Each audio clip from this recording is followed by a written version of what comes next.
Om Niranjanam Nityam Anantarupam Bhaktanukampadhrita Vigraham Vai Ishavataram Parameshamidyam Tam Ramakrishnam Shirsha. Namaste everyone and welcome to our study of the Bhagavad Gita. We are studying chapter 13 and we have over the last 20 or so classes gone through each of these verses. Now we are revising. So when we are studying each verse, we are sort of analyzing, breaking into parts, looking at each one, trying to understand.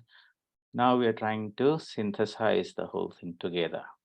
Analysis and synthesis, and try to get the essence of what this whole chapter is all about, what Sri Krishna, you might try to think in this way. What were the ideas and thoughts in the mind of Sri Krishna before he started this chapter?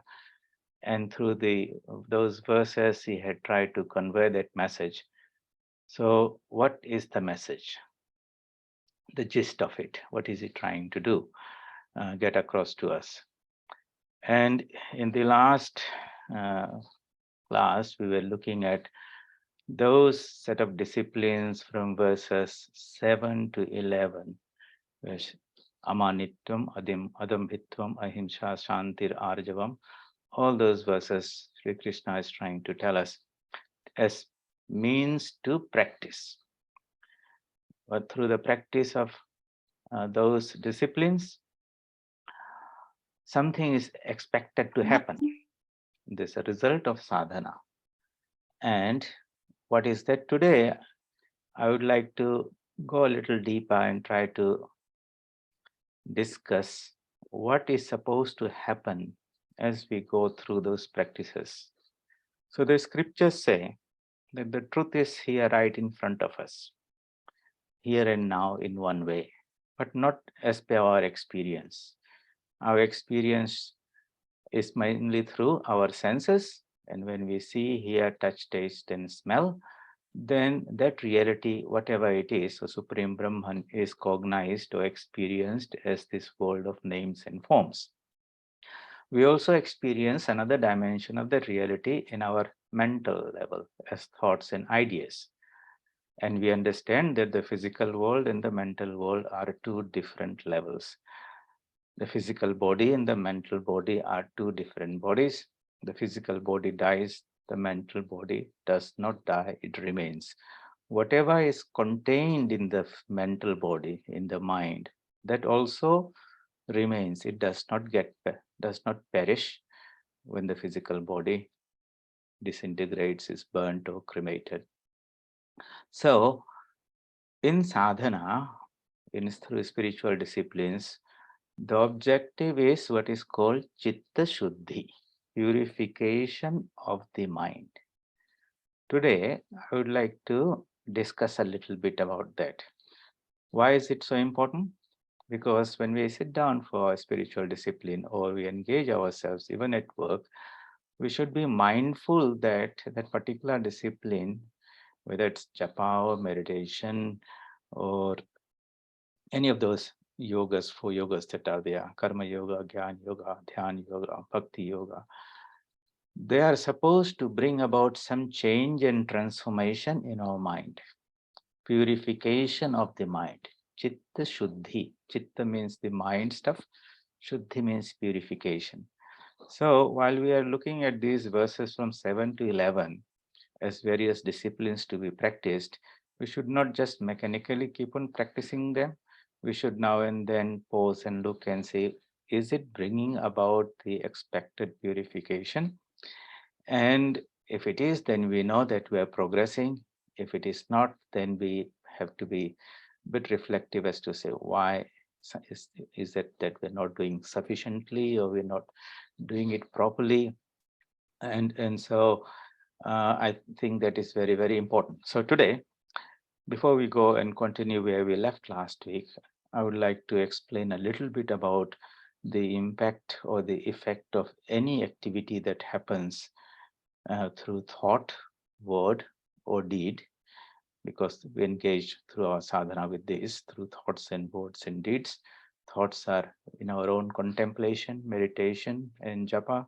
Words through bhajans, chanting of stotras, and praising God, and deed is doing puja, going on pilgrimages, physically engaging in some act of worship of the divine within us and outside us. So all these type of uh, practices are called sadhana, come in the general category called sadhana, and they're supposed to bring about some change, some transformation in our mind. What, how is the mind constituted, and what would be the expected change that we are trying to achieve? So I would like to discuss a little about that, and then when we go back to those verses, we'd like to see and think how each one of those is designed to bring or facilitate that change. Does it make sense, sort of? I hope so. So let me pull up this screen. Now, we had talked about this representation of the total personality of a person, what we are. And we said, let us categorize these three as the physical, mental, and the spiritual dimensions. The lowest, the grossest is the physical.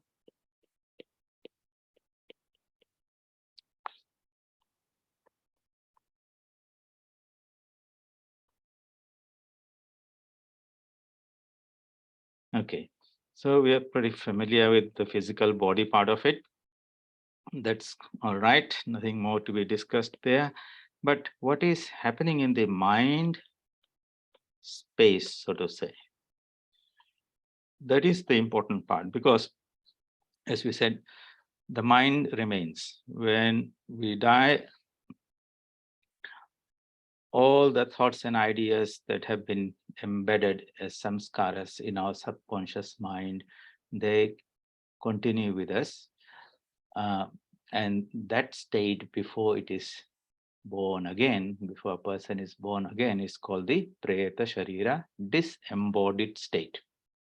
Physical body is not there, but the bundle of knowledge and the individuality and all those things that we consider ourselves still remains. Sometimes people even have that experience before death, and these are called near death experiences or out of body experiences, OBE and DE. There have been so many cases, very well documented. You can go and look up in the YouTube. So many people have come back in a very similar way, narrate the experience when they see and experience the world when they are not physically in the body. The body is lying somewhere and they are out of it.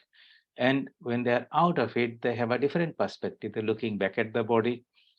In that experience, they are seeing, they're hearing and touching and tasting and smelling and all this.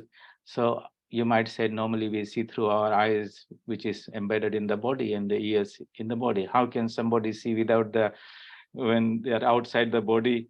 That means the organ of seeing that we have, this physical eyes, is only an instrument, a gross instrument.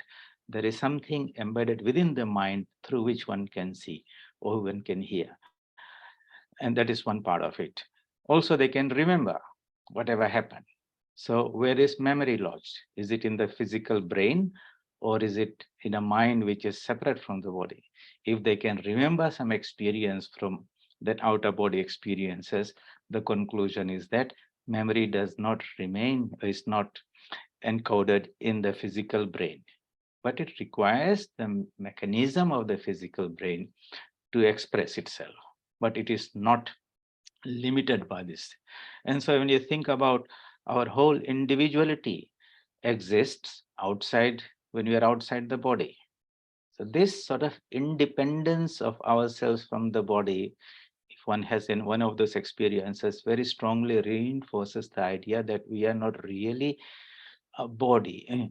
We are something other than the body. And just as Sri Krishna mentions in the Gita, like the soul puts on clothes and when it's old, it takes it off. Likewise, we as as sansarins, as being born, and again we put on clothes and take them off. That's what happens. But our identity is other than the body, is something with the mind. But it's beyond even that, because we are a spiritual being where the mind is a body, but that's a finer body. Ultimately, the Atman is nobody or bodiless, being a nobody beyond all, because every stage of being enclosed in a body limits the infinite glory of the Atman. So, but what is preventing us from having that experience of our Atman nature? It's this mind, this chitta, and whatever is contained inside it. And therefore, the purpose of all sadhana is to purify this chitta shuddhi. Now, we have talked about this, what happens, what we call samskaras that are left in the mind. We talked about a pond or lake, which is very calm early in the morning, and you go and sit on the embankment, and you have this temptation to throw a little stone there to just see what happens there. And so you throw, and a stone goes and hits the surface of the water, and you see ripples, concentric circles rippling over the surface. That is very obvious. After some time, those ripples disappear. But we also know that if we are looking underneath here, what's happening below the surface, then you will see that there are some shock waves of that stone hitting the surface, gets transmitted down, and when it goes to the bottom where this clay is very soft, it creates some disturbance in that. Long after the stone was thrown, those impressions remain. These impressions are called samskaras. And every thought, every word, every deed, whether we are conscious or not conscious, leaves its imprint on the mind. We keep on collecting that, collecting that, collecting that. Some of them we remember if it was very intense, some particular experience. Others fade away into oblivion, but it is there. Sometimes you would not be able to remember it, but if somebody puts us into a hypnotic state, they can pull out in great detail everything that was observed or said at a particular time. That means that it is stored there. It's just that not all of us are able to recollect it all the time. And it is good, it's designed in that way. Suppose everything kept on flooding to the surface of the mind, that will be a chaos. We would not be able to manage our own everyday life. Now, the important thing is these impressions are the ones that we have to deal with. The waves that are formed on the surface of the mind, they are called chitta vrittis. The water here in this particular says is chitta. Chitta means mind stuff. The material which makes mind. It is matter, but it's very fine matter.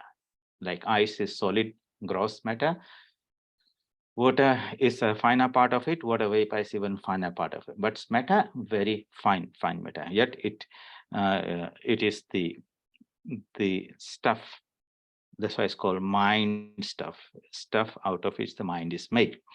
Now, when some energy is imparted to it, in this case, we are throwing a stone, but in other case, it could be some energy is entering, like light is entering through our eyes, or sound is entering through our ears. That is creating something in the mind, and that is the change that is brought is called chitta vritti. Okay, and sometimes it's translated as thought waves.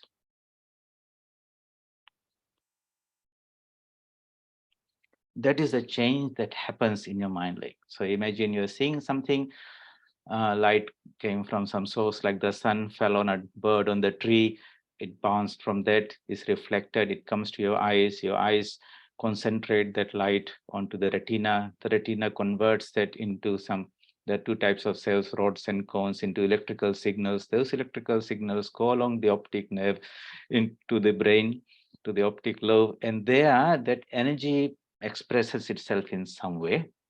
And that's all that is happening in the brain, the physical brain. Neurons, synapses, and all those type of things are there. They get energized. Some change happens, electrical, chemical, whatever. But that change that is happening in the physical brain gets transferred to the mind. Okay, so some continuation is there. And the change that is happening in the mind, that is we call chitta vritti, where the translation is thought waves, and immediately in our mind the idea of a wave pops up, like, it's like some wave is there like that. But really the better explanation or translation of the word vritti is more like a whirlpool. So if you sit on the bank of the river and the water is flowing, and because there are some obstructions, rocks and stones, or the embankment is not all even, so it's those things create little whirlpools. Water is moving in different directions. Okay, so try to visualize that these vrittis that are happening, are being constantly being created in the mind, are something like that. A little bit of energy that came from outside is now spinning in our mind. Some are going in clockwise direction, okay, and then some are going in the opposite direction. Okay, and there's a reason I'm putting it all together, saying clockwise and anti-clockwise. So if we say that if the sensation came from outside through the senses and through the body, and they were the ones that created this anti-clockwise vrittis, the red ones there, they will keep all adding up in the mind and create a resultant. This is a sign for resultant in physics, maths, you understand. And so all the red ones, okay, which were the anti-clockwise, will keep on increasing, and that creates a general whirlpool in the mind. You can keep on, if you do something once, it creates a little whirlpool. Okay, then you do it once more, it adds to that. You do it the third time. That's why when we repeat something again and again and again, that vritti gets more and more reinforced. And at some point, it becomes pretty well established in your mind. And that's what you call some habit or some. And now it mechanically runs in that system. It doesn't require some additional input or from outside. Now it's become part of the your internal system. So your mind runs along that rut, we say, becomes easy, like when you're learning typing. So in the beginning, you're looking for each keyword and then trying to do typing in that. But as you keep on doing, after some times, more or less, it has become like instinctive driving. Anything that we do again and again and again, if you like trying to memorize a verse of the Bhagavad Gita. So the first time you chant it, maybe it doesn't register totally. But if you keep on doing it again and again, after some time, you don't have to look at the book. It's running from within. What has happened? The impression has become very, very strong, and it has got its own identity and continuity in his own mind. So when we say we are trying to learn something, now you understand, if you are a teacher or a parent or a student trying to say, what does this learning mean? It means trying to use some method, which is here, having an audiovisual presentation, revision, listening again and again, solving problems. All of them is meant to master or to strengthen this process of creating this vritti. And at some point, it has become well established. Then you say, I know it now, because now you can bring it up and express it again and say, write in the examination or do a recitation or something like that. But in the mind, we are trying to develop a model in which that we are trying to understand what these vrittis are there. So vritti is not just a wave, but let us say it's like a little whirlpool that's happening. And these are constantly happening through all the inputs that are happening, coming in from the senses, the external world. We said that if the input is from outside sense, through the senses, it is creating an anti-clockwise direction. And if the input or the mind is engaged uh, on a higher thought, so if we're talking about, meditating on some divine form, for example, that's what we're trying to do is there. So you visualize God is some being there, and you are trying to direct your mind towards that. Like Janmashtami was yesterday, so you had gone to your puja room, lit the lamp, offered some fruits, chanted some mantras, did some japa and meditation. What we are trying to do, if somebody were looking into the mind space, something like, okay, we put a microscope and see what is happening in there. So they're seeing, this is the eyes seeing there. They see that what is happening, the mind is now engaging with that energy. Okay. And when it's focusing that, it is living this clockwise direction. Vrittis are created. We are studying today now. We are thinking of spiritual topics. We are trying to create some of those positive vrittis. Okay. The ones that are going inwards, we call nivritti. And the one that is going outwards, we call pravritti. Okay.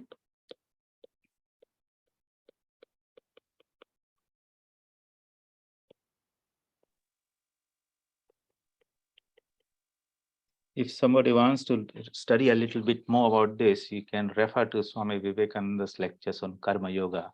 And he talks about the effect of karma on the mind. These things are, and there he talks about, when he translates the word pravritti, he says spinning outwards, and nivritti, spinning inwards. So basically, any form of mental engagement with something has some impact on the mind.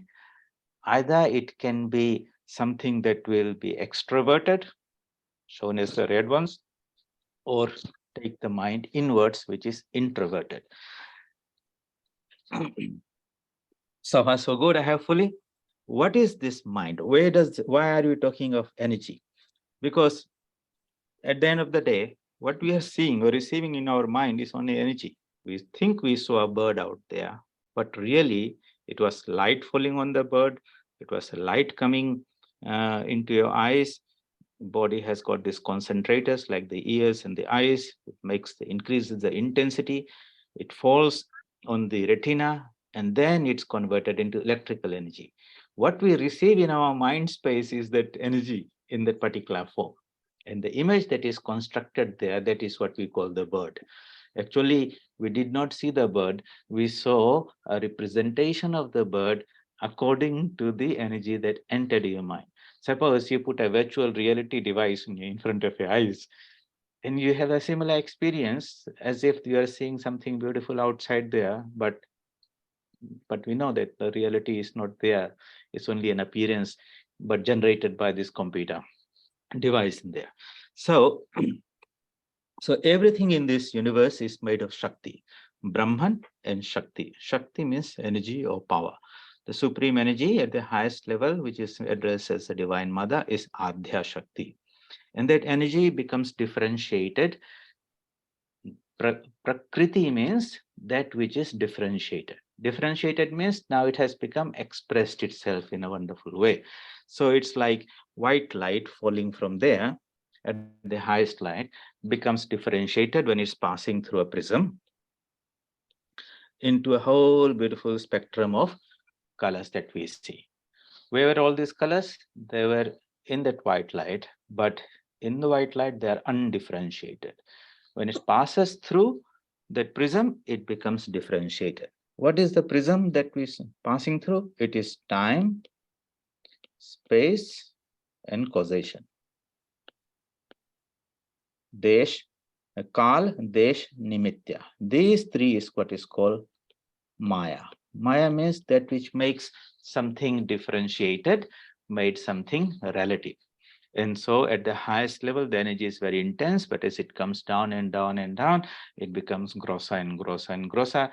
And what we call physical matter is energy again, but it is picked by our senses, and we call it the material world. In the mind space, there is that energy. When it is picked, we call it our thoughts, our emotions, our ideas, and all those type of things. So uh, while we are talking about this energy is, so let us say there are three levels. Okay. Not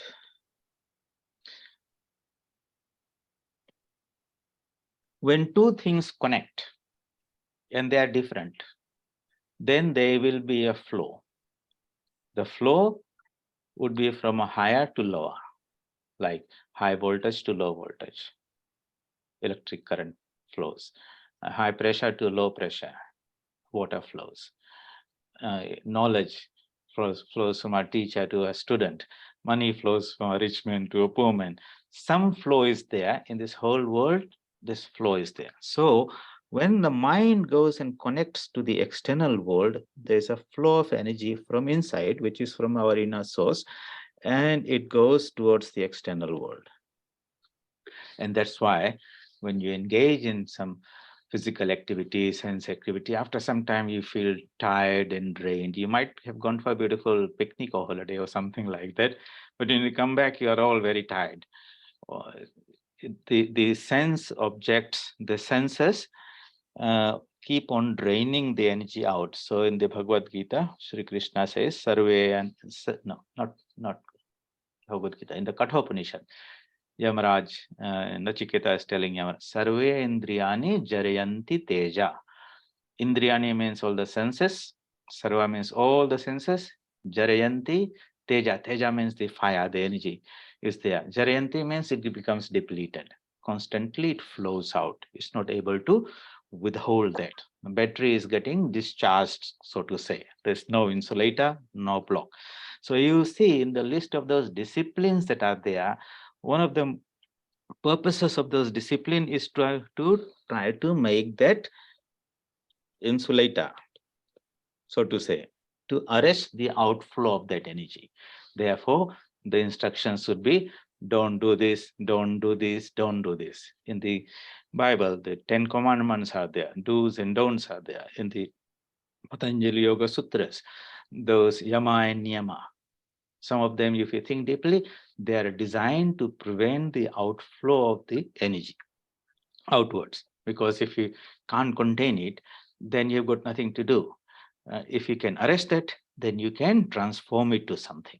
So that is saying Jagater Prati Vairagya, dispassion towards the outside world enjoyments. I don't enjoy that because it's ultimately it gets me more and more entangled, and I am poorer off than I started. And then the scriptures will talk about the do's. They will say, okay, these are the things to do. And these are about the spiritual varieties, the higher spiritual thoughts, spiritual ideas that are contained in the scriptures, that are energies that are obtained through a particular place. You go on a spiritual pilgrimage. A pilgrimage is a place, a tirtha, a place like a temple, or we go to Vrindavan or Varanasi or Kailash or some place where spiritual practices have been done for thousands of years, and that particular place has got a spiritual energy. So when you go in that particular area, you have put yourself, surrounded yourself with a uplifting higher energy, and that energy, now you're connecting with that. So that's the idea, that you are going to connect with that energy, and because it's a high energy, it flows into you. So you receive that energy, and that is what you call grace or something. You feel very good when you go to a place like this, and you felt that's so nice. So that's why people go, those who understand that a place of puja or worship is surcharged by that spiritual energy. And when you go to that place, you are those who understand, they're focused in how to receive that energy. So if you think of the spirit traditional rituals things, you go to a temple, what do? First, you take your shoes off so that you are grounded in that energy. Secondly, you keep quiet and silent so that you are more receptive to it. You fold your hands and you look with total focus, so your mind is now engaging in that energy. Then what else you do? You do and do sastang pranam. Pranam means you lie Sa Asta Anga. Asta means 8, Anga means 8 parts of the body, totally touching on the ground. You are trying to give yourself the best chance to absorb that energy into your physical body. Then what do? You go and kneel down, you touch the feet of the deity. All right. If any word, if any article of worship is there, like a flower or some chandan, then you put it on your finger head, on your forehead. Again, you're trying to absorb that energy. You touch your head with the flowers. If the charanamrita is there, the water that has been used to bathe the deity, you sip it there. You offer the fruit to the deity, and that when the deity receives that food that is here offering, that food becomes charged with that spiritual energy. And just to, while I'm talking about that, somebody asked Holy Mother, Mother, we are offering all this food to Thakur. Does he really eat it? And Mother said, yes, of course he does it. I see a beam of light comes, touches the food, takes the essence of it, and at the magical touch of that food, the whole food becomes sanctified and purified with that energy. And when we consume that food, basically we are trying to take that spiritual energy into our body. And so there are so many ways they have that are sort of in the ritual and ceremony. When we go to the temple, we go and do parikrama around that, so that we feel the energy of that place.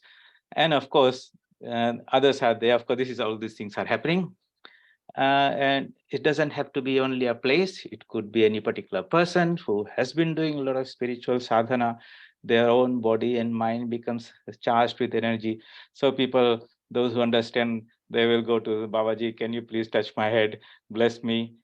Or they will kneel down at his feet and put the head on their feet. It's not that they're showing reverence. The whole idea was that, okay, you have got a little bit more. Can I have a little bit of your spiritual energy? And sometimes those people will bless them with the intention and touch the head and give them a part of that sadhana that they have conceived. But the important thing here is, look, we are living in this world. This world is Shakti. Either we're receiving some energy from the higher source, or we are spending whatever energy that is there into this physical world. So when you're looking at all those um, sadhanas that are there, think in terms of the effect of those sadhanas, in terms of the energy that we are either receiving and creating this the positive samskaras, let us say, upward, or if we are not careful, then we are depleting that energy, and that is becoming the negative energy in the other direction. Yeah. So at the end of the day, what will happen? So suppose we are sadhakas, we are practicing all those spiritual disciplines. Overall, there will be a change, some overall modification in this mind space. The mind space that we are talking about is this area. Okay, there is some changes there that will bring about a change about the vrittis there. So now before I go to the next level, I just want to see whether you are all on board with that. So let's put your mics on and have some discussion. And I just want to make sure that you are following what I'm trying to. Okay, when you all unmute. Scroll to unmute. Okay, does it make sense? How is it going so far? Questions? Yes, it's going good. Making sense? Yes, Swamiji. Everyone has understood it perfectly, or some questions are there, or some observations, comments? The picture diagram that you're explaining it is with very, Messy. No, it's not messy. It's very easy to understand. So it's giving that clarity. We're Okay. actually imagining what you're drawing, and it's making sense. Okay. Anyone, any questions, any observation? Now, any pennies are dropping while you are doing all these things and making sense like that? So Swamiji, how do you stop yourself going outside, like your rear line going outside? your arrow, the red one, Mm. you are going outside the boundary. How do you stop that? How do you put on the brakes, na? Yeah. Eh? That is the hard part, because the car is running very fast in that direction, has got a lot of speed there, and if you don't have very good brakes, you know, of course, one thing is there, it will not stop all of a sudden, na? Mm-hmm. Okay. Yeah. Then if you reduce, at least putting the more petrol, it step off the accelerator, that's even better, isn't it? Okay. Yeah. Yeah. So when you're trying to stop the car, what are you? You first, you cannot standing on the pressing the accelerator and the brake at the same time, no? Okay, first Yeah. thing you put take a foot of the accelerator. No more power into that. Secondly, we try to restrain ourselves, put the brakes on. So you can utilize that example and then throw some light on that. Hey, look, if I tell everything, then what will you people do? So somebody has asked a question. Let me ask somebody. Or before I ask somebody, can somebody say something on that? The mind. Sadhana, slow sadhana. As you mentioned, Swamiji, that we don't break it too suddenly, but at the same token, don't give power to the acceleration. So our practices should be mindful. So being mindful how it is taking outwards or inwards can improve our practice. Yeah. So in the Bhagavad Gita, when Arjuna is telling that, hey, look, this mind is full of vrittis and all those things, how do I make it calm? It's like almost as difficult as trying to control a boat in a wild storm. And Sri Krishna says, yes, I totally agree with you. But abhyasena tu kaunteya vairagyena tu grihate. Abhyasa and vairagya. Abhyasa is repeated practice. Vairagya is dispassion to things of the external world. Okay, so what we require is, after studying all this, if you think about it deeply again and again and again, you'll find that a type of discrimination begins to appear in your mind space, where it begins to analyze every thought and action, and from this point of view, say, okay, I'm going to do this. Is this going to make my mind become more extroverted? Or if I what's going to happen? So if you find that something that you have been doing and now you understand that it is harmful, and your discrimination is sharp and your willpower is strong, then you would be able to restrain yourself from continuing in that direction, because you know that is harmful to you. That is putting the brakes on. But really, the real work, if you let your foot off the brake, again the car will take off down the slope, sort of. So really, the real power that comes from sadhana. Somebody asked Holy Mother, what is the real effect of japa in meditation? And one of the things Mother said was, it weakens the pull of the senses on the mind. You see, the senses are like the wild horses. They're constantly dragging the mind outside. And those who practice spiritual japa and meditation sincerely will find that after some time, the strength of the senses begins to deplete, and they are easier to control.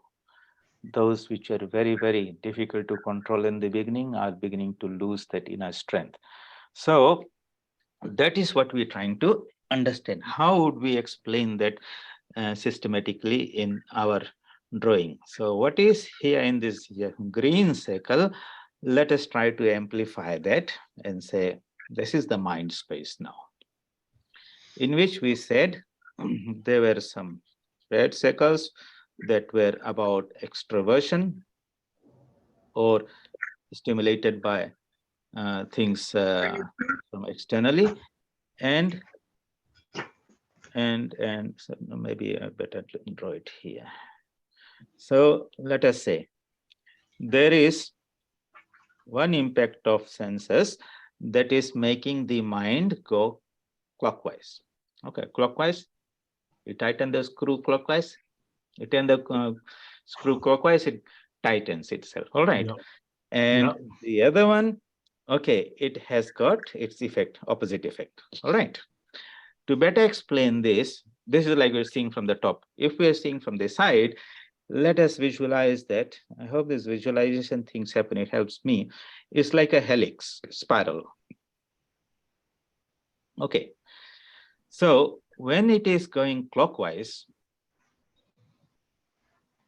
red one, let us say, then it tends to drag it down. And when it is going the other way, then it is uplifting. Okay? Yes. Making sense now with this diagram? Yeah. These are the two energies. One of them is turning it down and bringing your mind down. The other one is uplifting and taking you up. Why? How do you decide? It depends on which direction it is connected to. If you have given yourself something higher to dwell on, something higher to connect to, it has an uplifting, elevating effect out of it. All right. And when it is something more material, more gross, more sensual, and all that, it has the effect of dragging it down. And it keeps on going down. At some point, it might lose so much energy that it might not be able to raise itself up. That dangerous area is what we call a little bit of depression, and all those things are there. And when you enter into that, or whatever space is there, say, is very difficult to get out of it. It's so energy sapping. It's just so de-enervating. It just has got a very, very negative effect. But here we're trying to talk about really in terms of energies. It's all about science. What is taught in the scriptures here, we're trying to use a little bit of science to understand what's happening in the mind space, because we need to be very, very vigilant about what's happening here. Many times, most people are just too busy looking at the outside world and all that. They're not mindful of what is happening in their own mind space and what's the impact of it. Today's discussion is trying to make us a little bit alert and introspective and reflective about the impact of all our thoughts, words, and deeds in our own mind space, whether they're positive and uplifting and elevating for us, or they are depleting, depressing, and damaging for us. And therefore, with that, if this eye is that I'm saying, that's your buddhi watching, your watchman is watching, and he's making some challenges, changes in our behavior to make sure that it's always connected upwards. You see in chapter 2 of the Bhagavad Gita, Shri Krishna says this 2 or 3 verses. What happens when you constantly dwell on some external thing? Vishaya. Vishaya means external. Dhyayate vishayang pungsa sangatteshu upajayate. If you think about something repeatedly, which is a vishaya, external thing, then a little bit of attachment develops to it. Sangat sanjayate kama. Out of that little attachment comes a desire. A desire, that means this whirlpool is now beginning to, dhyayate means constantly you are feeding that same energy. Okay? At some point, it will gather some momentum that you have a attachment to it. You like it. Mind gravitates to that. And then at some point, sangat sanjayate kama. Kama means a desire. I must have it. And when the desire is not fulfilled, for example, somebody wanted, child is wanting something, okay, and the father doesn't provide that, then sangat kamat krodho bhijayate. The reaction that happens in the mind is anger. Krodhad bhavati sammoha. That anger is also a tremendous amount of energy in the mind space. Now it is sort of overpowering everything else. So when you begin to get angry, you begin to lose sense of proportion, what you're saying, where you're saying, your own discrimination, and everything begins to fade away, just totally overpowered by this one thing. Sangat sanjayate kama, kamat krodha bhijayate, krodhad bhavati sammoha. So one gets a bit deluded at that point. Sammohat smriti vibhrama. And smriti means all the good things that you had known and thought to understand, that also disappears. Smriti bhramshat buddhi nasha. That times the buddhi totally becomes helpless, buddhi nashat pranashati, that person comes to a ruin. So basically it is like you dropping a table tennis ball or something at the top of the steps and it's going down, down, down, down, down. But the same or similar psychology applies when you connect your mind to something higher. So in spiritual life, we give ourselves some high spiritual ideal, some high spiritual energy that comes normally in the form of some incarnation or some deity, and we develop begin to think about it. So at home, the children are there watching their parents on various festivals like Janmashtami was there. So, they see form of Krishna, and they do some puja and that. Again and again, at some point, some liking develops. I like Krishna, they will say. And at some point that matures into devotion in the singing bhajans and this and that. And what happens is now that energy, because it's mind that is connected to the upper energy, it has got an uplifting effect. And therefore, when we meditate, we always pick up a spiritual object of our meditation that is vibrant with spiritual energy, a living power, if you might say. Then it has got an uplifting effect. So what happens is when you constantly do, because Swami Vivekananda says, to be good, to do good. These two is a religion. You might say, what type of definition is that? It's not talking about reading the scriptures or doing japa. Basically, he's talking about all the samskaras you are going to create. Keep on creating the good samskaras by good deeds and by good actions, behavior. What will happen is all of them will slowly add up. And at some point, the positive ones that is there, they will become so powerful, so to say, that overall it negates the downward tendency. And then we are moving upwards. So you see that it's a hard work because so much of this downward samskaras have been created from so many lifetimes. And now we have just started on the journey of japa and meditation. Maybe something has been there from previous lifetime, and some people are starting now. So there's a lot of hard work right in the beginning, the constant struggle with the japa and meditation. Sometimes you feel that I'm doing all the japa and meditation, but I'm not feeling any change is there. Well, the instruction is there, don't bother about all those changes. Keep on working. Put your heads down and tails up as there. Do it mechanically, even if it is there, because it's a bit of hard work right in the beginning to gather something to begin to feel the impact of the japa and meditation. So in a spiritual life, don't start looking at the results within 1 month, 1 year or something. We have collected all these samskaras for many, many lifetimes. A lot of work is there to negate that. Holy Mother gives a very beautiful example. She says, look, if there's a rope with 3 threads in there, 3 strands, and you twist them in one direction, just like we make a rope, the twisting threads give strength to that rope. Okay. And when you want to loosen ourselves, then you have to do the opposite. She says you have to unwind whatever has been wound up. So japa and meditation basically here is, okay, I should have colors I've got wrong. Okay. 3 threads are there. Red is supposed to be dragging us down, and the blue one is taking us up. Okay. So sadhana here means those practices that through thoughts, words, and deeds are creating the blue or the uplifting spiritual vrittis in our mind stuff. And it takes time for them to all rally together to negate the pre-existing samskaras that are there. And at some point, you will begin to feel the momentum. Now the upward movement has started. And your mind is buoyant, you are feeling good about yourself, cheerful, full of spiritual energy, utsaha, enthusiasm, enjoying your spiritual practices. You feel today I had a good meditation. I felt very good. It lingered through half the day at least. And, I didn't lose my focus. I was able to achieve my work, whatever, very nicely.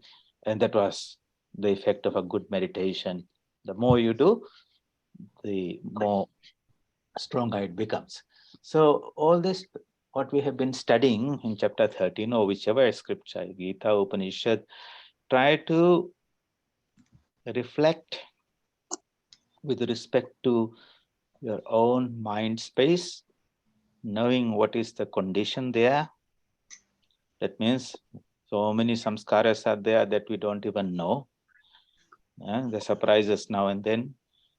But the way to heal or to recover your balance or to promote your own well-being, mental, spiritual, emotional, is to connect yourself to some higher source of energy so that that energy creates what we call this spiritual vrittis, spiritual samskaras. And at some point, if you are intense, if you are sincere, then the quantity of that vrittis that are generated will be sufficient to uplift you upwards. So it's like a hot air balloon, the gravity is pulling it down.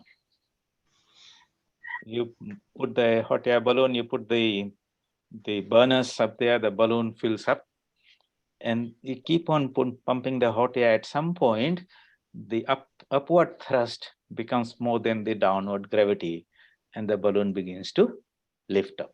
But it doesn't lift up the moment you put the burner on. You have to generate that type of energy. This generation of that energy comes through what is tapasya. That's why everyone says, tapasya karna hai. Tapasya, the word comes from tapa. Tapa means heat. Heat is generated when we go against the flow of nature. So the senses are going outwards, you restrain. Okay, like a car is running down the slope. Okay, you put on the brakes, so much heat is generated there.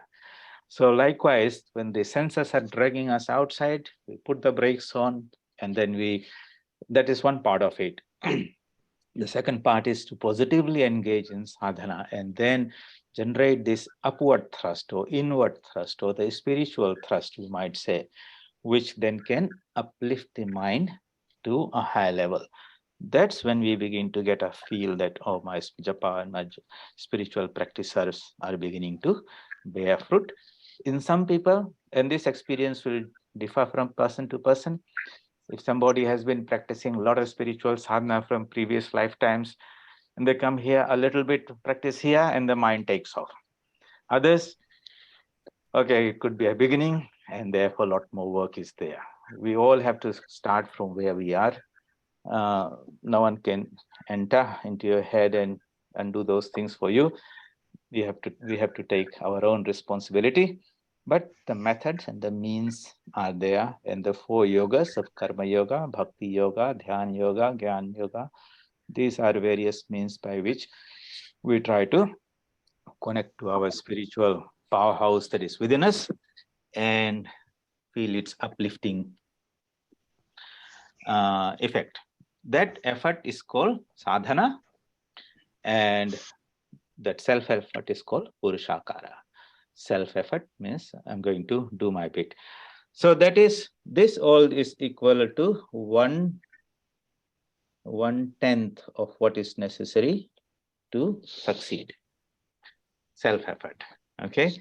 What about the ninth, rest of the 9, 10? That is called divine grace.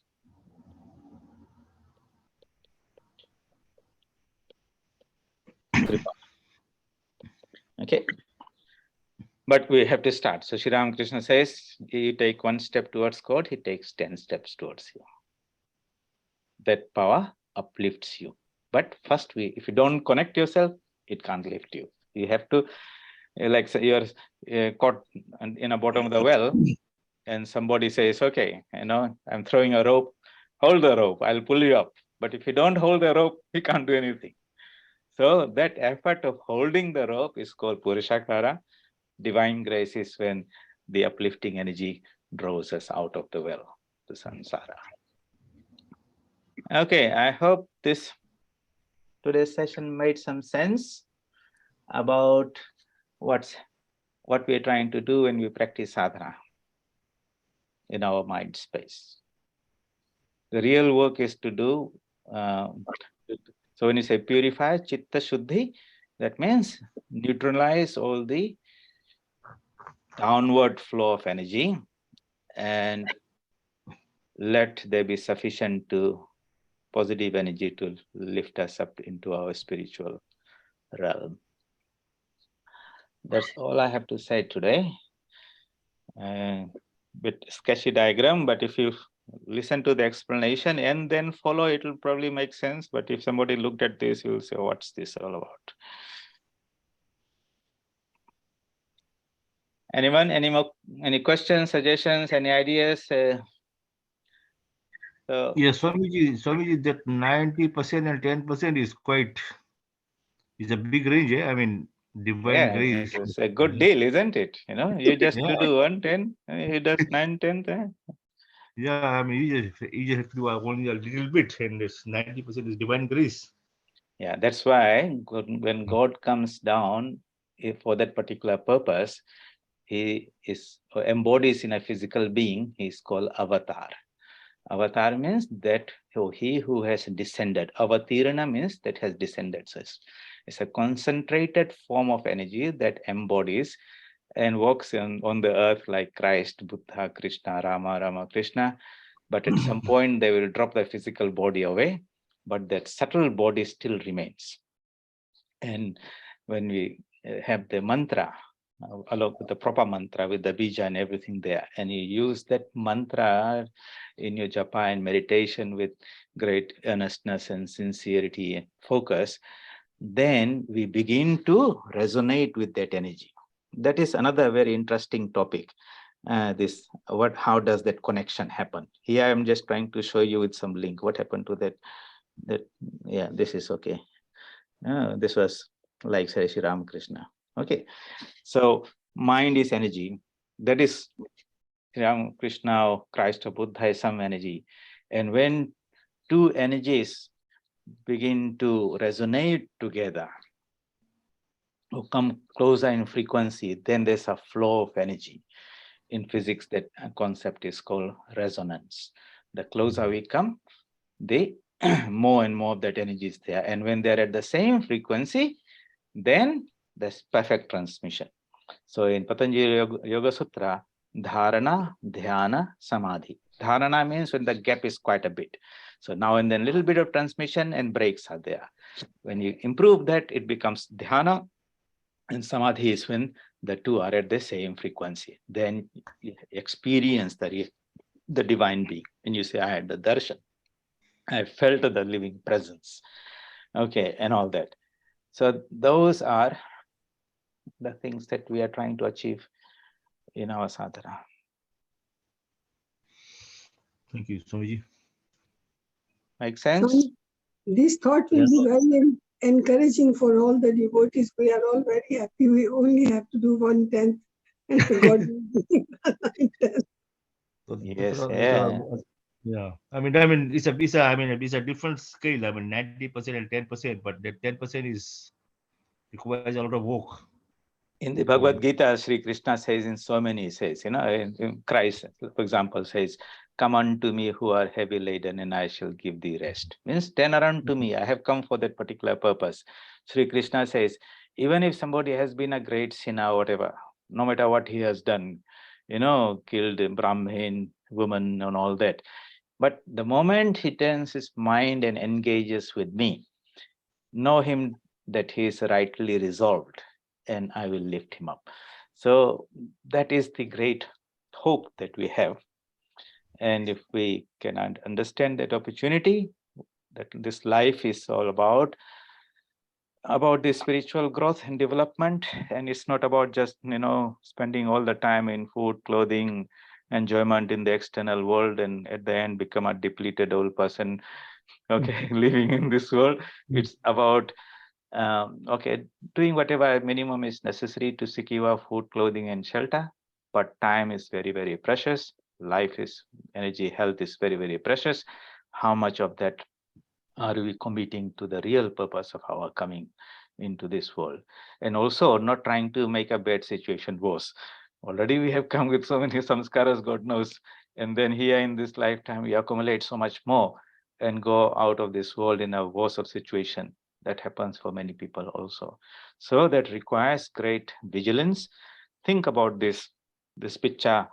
Okay, give a copy or something like that, and reflect, and then ask yourself about everything that you do. Which way? What's the effect of it? What's the impact of it? And you'll find that the moment your mind tells you, oh, this is harmful to me, then the response is there. You will not go down that line. We'll put some brakes on that. But at the same time, not simply put the brakes and sit down there. We have to do the positive work of really engaging with that spiritual energy or spiritual power, or spiritual being within ourselves constantly, to bring some tangible effect in this lifetime. So that we should say, we came into this world in one way, but we are better off when we are leaving. And hopefully we have done enough that I don't have to come back. Good. Yeah. Thank you, Swami. Thank you. So Swami. next week, what I will do is, you will all have to, I will try to construct this again, but you will tell me what to write. Okay, collectively, we will try to do this. So that will be like a revision. So, but if you do this, go through the process. So the way revision would be, all these things I've been talking about, I'll upload this lecture in there. Try to break this drawing into parts, step by step by step, and begin to write those ideas that I have been talking together, analyze this together, and then try to bring it together, put it back, synthesize it, and you'll have some clarity. Again, and 2-3 times if you do, you'll find that it will become well established in your thought process, and you can readily utilize this sort of reference now when you are analyzing what's to be done, what should not be done in our spiritual practice and all that. So you have to process it. This is eating, you have to chew on it, you have to digest it, you have to absorb it, and then you'll find the strength of this sort of knowledge comes in our sadhana. You get inspired, maybe you can get up at midnight and do your japa for 1 hour, something like that, Otherwise, I'm too tired, I'm too lazy, some other excuse will come, or something is happening and we dodge our sadhana and all those things because we are not very serious about it. And anything outside that is happening there, you see the mind takes away, takes that, the pull is so strong. We have to fight with this mind. And you have to take the help of the higher spiritual energy that is within us. Okie dokie. Swamiji, Swamiji, can I add one thing? Yeah, the model is really fantastic. 2 things. One is I think Lord Krishna says in chapter 3 also, you have to, in our indriyas, all the senses and also the mind. Tasmatum indriyani yadav niyamya. That's what it says. That's one thing. Other one is the shraddha. If we have the shraddha is just not faith alone. I'm sure, Swamiji, you will be giving a more detailed explanation, but the shraddha, we can, instead of going down with the indriyas, it's designed to go only outwards.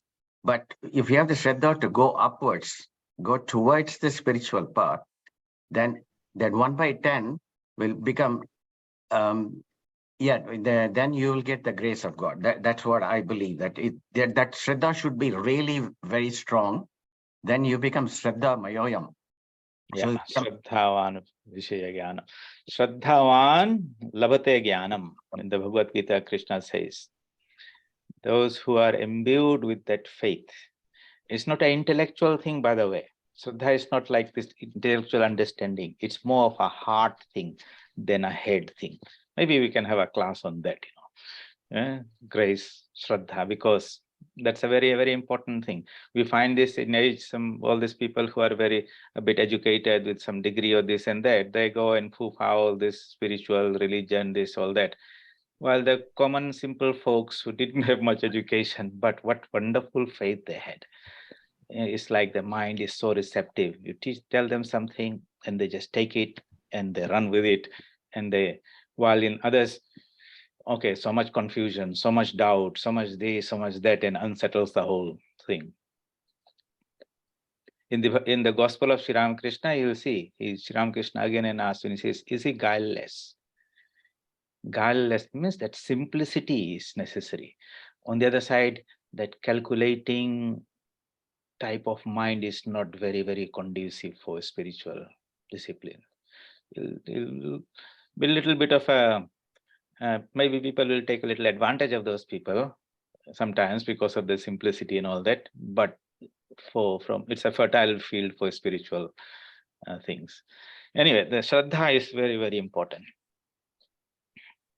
Atma Shraddha, faith in yourself and faith in God, both are necessary.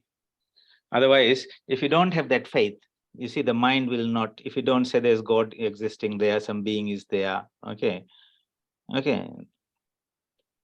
then the mind will not engage in that side and that connection will not happen. Anyway, think about that. With this model, maybe you can develop a little bit more in that direction to understand. Good, enough for today? Okay, enough. Thank you. No overdose. Thank you. Let Thank you us, so much. No, that's good. It was really good. okay, let us say the prayer. Om Asato Ma Sadgamaya Tamaso Ma Jyotirgamaya Mrityorma Amritam Gamaya. Om Shanti Shanti Shanti. Hari Om Tat Sat. Shri Ramakrishna Arpanamastu. So